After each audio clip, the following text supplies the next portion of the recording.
Hey, what's good, comic fans? This is the Top 3. It's a weekly video series where we bring you our personal top 3 comics that come out every Wednesday. Here with Campfire Rich. And I'm Campfire Nate. And the first comic we're going to talk about this week is Darth Vader #7.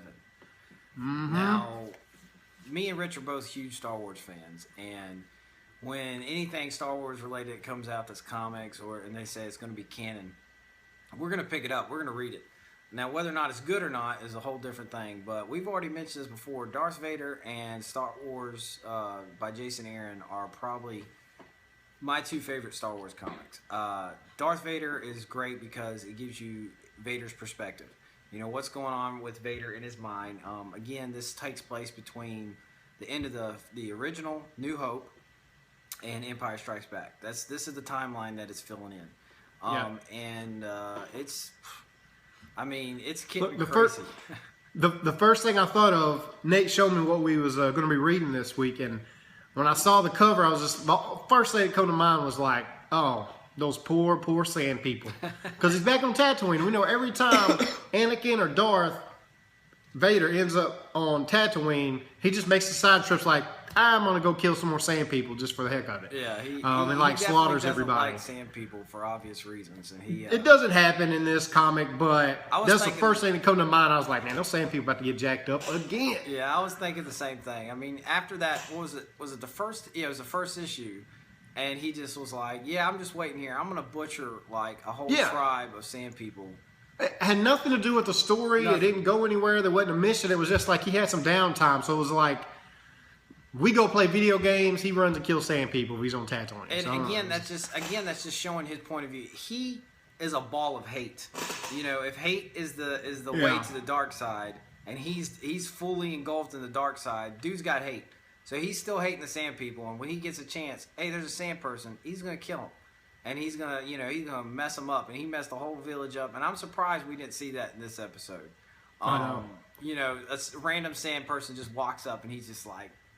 Just breaks her neck right there, and just okay, let's keep going.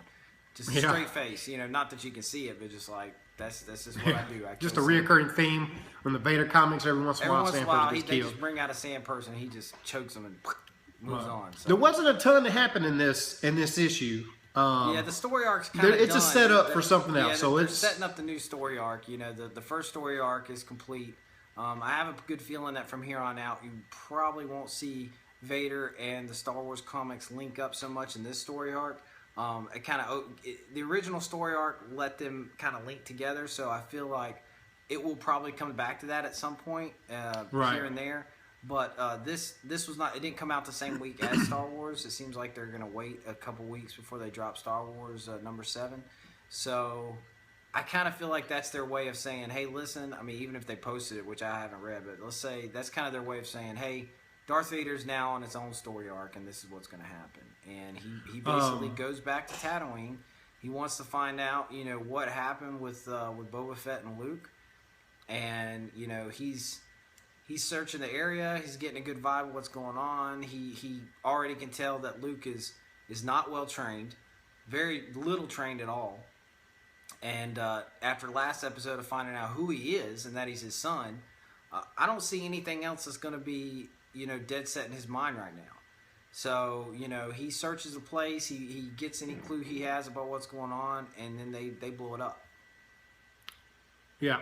So this is, I don't know what exactly they're setting up and where it's going with this, but the Empire or Vader, and they come in and stop a trade going on with some other smugglers. Right. And this area is basically the Empire set it up to belong to the Hutts. And this was something separate from the Hutts. This guy had been working autonomously or whatever on his own, apart from everybody. It seems like, from the original issue where he was meeting with Jabba the Hutt and said he was setting something up, and then he asked for his help personally with some bounty hunters. I feel like this is what he was setting up. Okay, this might be the payback. Like this is kind of, so maybe not the Empire working on this, but just Vader. I feel like it could be either way. It could be Vader repaying the favor, or it could be because he's getting the Hutts access to this, which means that they'll be the primary supplier now, and he's making sure that nobody can contend with them. And yeah, so that's because he's kind of their eyes. Jabba, they kind of run the Hutts to run the outer rim there because that's just too much for the galaxy to handle everything. Right. So they've kind of outsourced it with the Hutts, which has been a reoccurring theme. I mean, they did it in the Clone Wars, in the animated series, where not Darth Vader at the time, but Anakin goes and they're trying to set up, and Dooku's going. So they're always trying to use the Hutts and to control the outer rim. So I wasn't sure if it was an Empire got a thing or I'm not sure exactly. It might be both. It might be both because I think he went and helped him out, but then he also made the comment about they need to have an understanding with the Empire, whoever's going to be running this outer rim. Mm-hmm. So, and was that Jabba or one of the other Hutts? Because he had them all this jewelry and I think it was just another Hutt. Okay, because he kept saying Master Jabba or whatever. So I wasn't sure. I knew it didn't look like Jabba's like the crime boss, and I'm sure he has other little Hutt, underbosses that are going around doing some stuff. So, well, I did like that. Again, there wasn't much action, but there was that one little scene where they come and bust up this little deal, and with the Gordanian. Is that who that is? Who? The little green dude. Anyway. Vader stops him and like one of the he looks like the race. He looks like Greedo. He looks it's that race. But he stops him midair with the Force, and then he throws him in the mouth of that beast that guy has, and then Vader just kind of double kills him. This guy's hanging out in the mouth of this beast, and Vader sticks his lightsaber through the beast's head and just kind of like shish kebabs both of them. Yeah, no, it's just like, hey, we're gonna go ahead and show you another sequence of how just kick butt Vader is. And that's what it was. And it was, again, it's just great to see. You love to see it was real nonchalant. Wasn't much. I mean, he just kind of did what he had to do. And then moves on from there where he sends this girl that he's kind of teamed up with, that she kind of idolizes him, and sends her in to, they're not bounty hunters, but maybe they're more smugglers or just bad people. But she kind of says, "Hey, I know this shipment." Those are more bounty hunters, and they are more bounty hunters. Those are other bounty hunters. They're talking about getting this shipment, and that's what I'm not sure. I don't know if this is her doing it on her own or if Vader's telling her to do this. I feel like he's I don't know. They didn't say. They didn't say. But she's in there, and she's like, "I know where we can get it." So I guess the thing is, if she thinks she's smart enough to double cross Vader to get this stuff, that's obviously it's not going to work out good for her. But it also, I think it leaves you that because they want you to think maybe she's double crossing her, or maybe Vader has a plan where he wants to hijack this because, Vader's got his own little side mission going on. I feel like that's more what's going on. Right. I feel like he's kind of orchestrating for it to be stolen. I mean, he basically having to watch his back because he knows the Emperor, could replace him at any time with what he's got going on from previous issues. He's also trying to find Luke now that he knows that he's his son, and he's wanting to do that with real low key because he doesn't want the Emperor to find out. So he needs funds. It's not like he gets paid to be Darth Vader, So he's got to be able to fund it. So that's basically what it seems like. Maybe they're setting up. So I'm excited. I'm always excited to read this. Always got some Vader going to be on the top 3. Next is Batman Beyond. This is issue 2. We had issue 1 in an honorable mention, and I think the last time Star Wars come out actually. So we've read both of them. We've got issue 2 in the top 3 this week, and you have to do some catching up. I mean, this is for me personally, other than this animated series that I've seen pieces of, which that's the only reason why I recognize some of these names. But this takes place way in the future. New Batman, new character. I don't know where Bruce Wayne is, if he's still around. If he is, he's very old. Anybody more that high tech, the digital. The original animated series was you had Bruce Wayne, who was old, and he found a new guy, Terry, and Terry took over as Batman with his super high tech suit. That was the original animated series. This picks up where Batman, because anyone who read Future's End, Batman sent Terry back in time to stop Brother Eye from being created. In doing so, Tim ended up dying, Terry ended up dying, and Tim Drake, who is Red Robin, in the past wasn't wanting to be Robin anymore, took over the helm of the new Batman suit, traveled into the future in the hopes of stopping. Well, the hope was to stop Brother Eye from doing what he needed to do. In the process, was sent further into the future than he originally planned. Shows up in, I don't even know what the date is to be exactly, but he's way into the future, and he gets to the first issue. He gets to this kind of like a concentration camp for humans, and there's Barbara Gordon who's there, or Batgirl, anyone who knows. Spoiler if you don't know who Batgirl. So you run into her. So she's really old. So you kind of get that vibe like this is probably a good 40, 50 years into the future. You don't know if Bruce Wayne, old Batman, is still alive. If he is, you don't know where he is. You really don't know what's going on. And so I'm not sure, if Batman's around or not, but I do know that he's talking to Alfred. So this must be talking to Alfred. Well, it's not in the past. If I remember, is that how they're communicating I that think way? Alfred, I'm not sure. Alfred's dead, and this is an AI. And I'm not sure if I think they maybe transferred part of his consciousness into this AI. Okay, well that would make sense because like, man, Alfred, that mug got the Fountain of Youth. He ain't going out because he been old. No, it's not. So that makes a lot of sense. So okay, so he's talking to AI, Alfred. All right, which would make sense, I guess, since he's in a suit, and the suit seems to be more electronic than anything. Right. So just like a rubber suit or whatnot, but. That camp, that concentration camp or whatever they was in, where they had these, man, that was freaky. All the people that had been like changed are all walking around with big old smiles on their face and stuff. Yeah, that was creepy. You're right about that. And it's weird because it kind of reminded me, with the smiles on their face, it reminded me of the original movie Batman, Tim Burton Batman with Michael Keaton. Oh, yeah.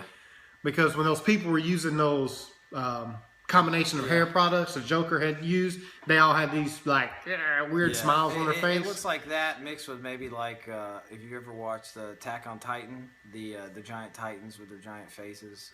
You don't know what I'm talking about, but anyone watching this video will know what I'm talking about. So, but yeah, that was it. I mean, it's an interesting comic. It was something that we were talking about just the other day. I think it was what was it, Logan, who said. If there was one comic book I'd really like there to be, because he loved the Batman Beyond animated series. So it'll take a little catching up. He wanted there to be a movie. You up right after that. But it's new and I like it. I'm excited to see where it goes. Yeah. And next, we're moving on to Arclight.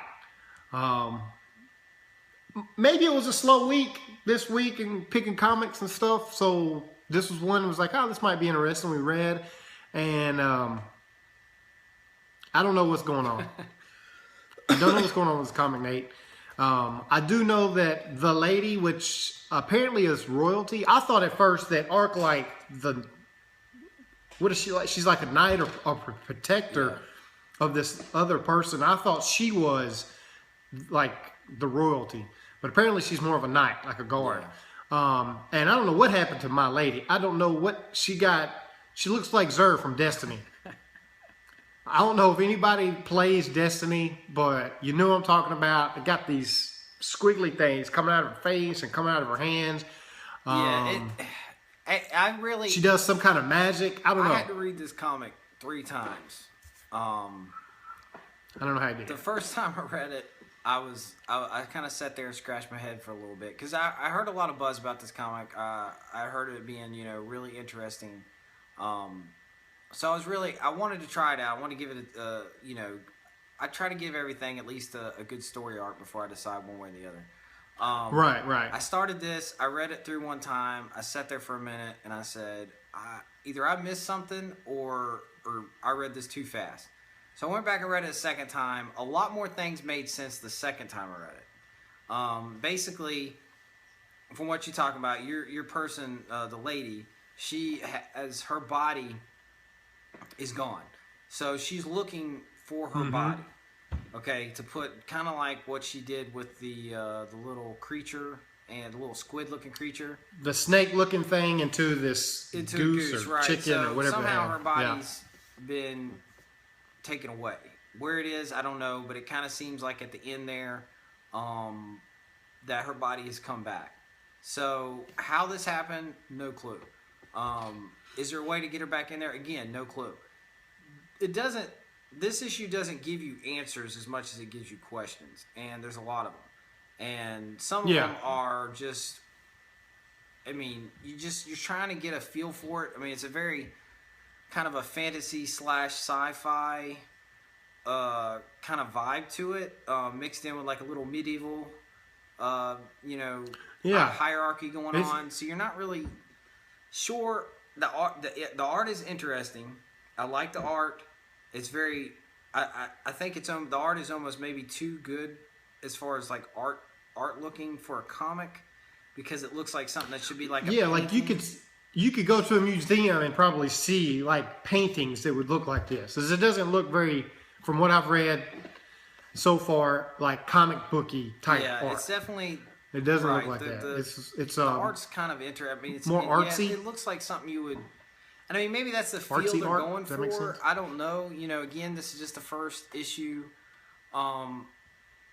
If it was kind of a slow, week. But I always like looking at new things. I like trying new stuff out, especially if there's a lot of people talking about it. I tried it out. And it might end up being good. It might really, because there is some kind of a big magical creature that's out there. Right. That we didn't get to see, we don't know about, they don't talk about again, but they're kind of hunting it. Maybe this creature had something to do with it, I'm not sure, but they go to the outskirts of the city to chase it down. So I don't know what could happen. I don't know. What about the end? The end, okay. Man, they had us learn a new language. It felt like you're reading like, and I think I put this in Mark, it feels like you're reading like Tolkien, or someone who created a whole race and then gave them a language and then gave you a Rosetta Stone to figure it out. I sat there and I actually figured it out. And I figured it out too. I almost went and got pen and paper because I was tired of trying to figure it out. And it was late at night. It was like 1 a.m. I'm reading this. I'm going to learn these letters. Yeah, it was interesting. And it ended up like reading a children's book. It was like reading a children's book, because it's like, he likes the treetops. It was like the beast likes the treetops. The beast likes to eat canned soup and fruit or something. I don't remember. But it was something like that. It was interesting. It definitely took a lot of time to come up with that. Yeah. So, do I want to learn a new language every time I read a comic book? No, probably not. Is it different? Yes. I'd be okay if it has a payoff. I ain't getting no payoff yet. Yeah, no. I thought learning it, I was like, oh, this would be neat. I'll read something that will really maybe reveal something, or, clear up some questions maybe. No, nothing. As a matter of fact, the end of that had less to do with the comic than anything. Yeah, it doesn't. So I don't know if it was just like breaking you in, like, hey, familiarize yourself with these letters. The Arclight goes back to look at the dude where they bought that goose from. That in the beginning of the story, they bought something from this guy. It shows her go back looking through the window. Like she's a peeping Tom all of a sudden. I don't know. Well, do you think... I'm fine with it if it has a payoff. So if the next issue or two has a payoff for these letters, I'd be okay with that. But here's the thing. Let me ask you this, because that's an interesting thing. I thought that maybe this was what took place before she got there to buy the goose. Like her peeking in was right before she bought the goose. Like this was kind of like that took place. Oh, so you don't... Okay, so you don't think this takes place after and she went back? I felt like this was just showing a different perspective of something that took place before she got there. I don't know. It didn't tell us. It wasn't like a very clear-cut answer. Maybe that's the point. It's like, we're going to confuse you, and we're going to make you read a new language, then we're going to confuse you again. Which I'm okay with, like you said, if the payoff is good. Right now, I don't know. Should you read it? Yeah, it would be neat. If I'm reading something and there's like a sign, or like they did draw in the sand or at the very beginning, and I went back and tried to make sense out of that word, but there was a symbol in there that they didn't have. in that little script or so, whatever, I mean, that little it code. they might be introducing this because there's going to be stuff all throughout that you're going to want to read, which is going to make this that much better. And yeah, which means if you're reading this, you're gonna have to get a piece of paper, transfer that code over, so you don't have to keep. Because I was like scrolling back. You know, I'm reading this on my phone. I'm scrolling back, looking at it, and scrolling back over. I'm like, okay, it's gonna be a little harder, but you know, I'm up for something new. Yeah, I'm always into something new, so it's definitely new. yeah, it's new. So check it out. You know, let us know what you think about it. Those are our top 3. That's what I was about to say though. When this is Arclight, Batman Beyond, Issue 2, and of course Vader. So hey, like, comment, subscribe, get in the conversation, man. We love talking about this kind of stuff. Please follow us on Twitter at Campfire Rich and Campfire Nate. It's this guy over here. And until next time, we out.